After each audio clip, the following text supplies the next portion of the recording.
महाराष्ट्राला मोठा धक्का देणारी घटना परवा दिवशी घडलेली आहे। महाराष्ट्राचे उपमुख्यमंत्री अजित पवार यांचं विमानाच्या अपघातामध्ये निधन झालेलं आहे। मात्र त्यानंतर आता उपमुख्यमंत्री अजित पवार यांच्या नंतर त्यांचा जो राजकीय वारसा आहे कोण पुढे नेणार अशी चर्चा महाराष्ट्राच्या राजकारणात आता रंगू लागलेली आहे। आपण आहोत नांदेड शहरातील ITI या परिसरामध्ये।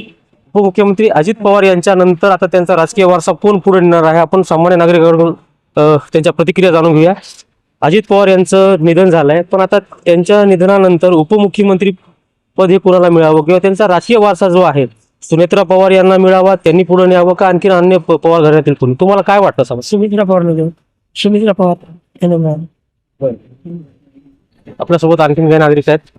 सर, काय वाटतं अजित पवारांच्या निधनानंतर आता राजकीय वारसा जो आहे सुनेत्रा पवार यांना पुढे न्यायला हवा का पवार कुटुंबातील अन्य कोण? राजकीय वारसा सुनेत्रा पवारांचा पाहिला तर त्याला त्याच्यातला तेवढा अनुभव नाही आहे, तर त्याच्याऐवजी त्यांचे जे छोटे वारसात काय नाव त्याचं पार्थ पवार नाही, ते पुत्र रोहित नाही, दुसरे कोण होतं ते आता पांढऱ्या केसाचं ते रोहित पवारला द्यायला काही अडचण नाही।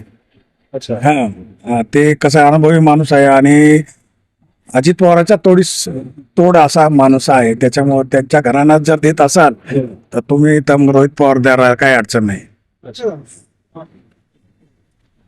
बरं, रोहित पवार यांना उपमुख्यमंत्री पद यावं असं काही लोक सांगतायत। आपल्यासोबत आणखीन काही आहेत। सर, काय सांगाल? उपमुख्यमंत्री अजित पवार यांचं निधन झालं त्यानंतर आता त्यांचा राजकीय वारसा कुणी पुढे न्यायला पाहिजे? सुमित्रा पवार की पवार घराण्यामधला आणलं कोणी का राष्ट्रवादी पक्षामधला आणलं कोणी समोर यायला पाहिजे, काय वाटतं? खरं तर अजितदादांची जागा कोणी घेऊ शकत? ती एक फार मोठी पोकळी आहे त्या असं नेतृत्व पुन्हा तयार होणं अवघड आहे। दादा ज्या धडाकेबाज पद्धतीनं कामाची त्यांचा धडाका होता, कामाचं हे होतं, तसं दुसरं कोणी घेणार नाही। परंतु आता त्यांच्या पक्षाच्या आमदारांचं असं बहुमत दिसते की सुनेत्रा पवार यांच्याकडं उपमुख्यमंत्री पदाची पक्षाच्या नेतृत्वाची जबाबदारी, त्यात काही गैर आहे असं काही वाटत नाही, द्यायला काही हरकत नाही। बिहारमध्ये जर राबडी देवी मुख्यमंत्री राहू शकतात 2-2 टर्म, तर इथं सुनेत्रा पवार तर त्यांना तर माहेरपासून सासरपर्यंत सगळा राजकीय वारसा आहे, त्याच्यात त्या अनुभव जरी कमी असला तर ते तयार होऊ शकतात, अशी काही मोठी गोष्ट नाही त्याच्यात। त्यामुळे सुनेत्रा पवार खरं तर आता आता दोन वेगवेगळे पक्ष आहेत, राष्ट्रवादी काँग्रेस, ते जर झाले तर जयंत पाटील सारखं आणखी एक चांगलं नेतृत्व आहे त्यांच्याकडं, ते शांत आहेत, संयमी आहेत, अनुभवी आहेत, अभ्यासू आहेत।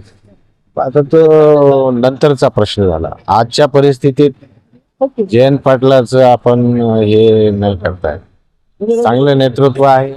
आता ते 2 पक्ष एकत्र झाले, राष्ट्रवादीचं विलिनीकरण झाल्यानंतरचा प्रश्न आहे।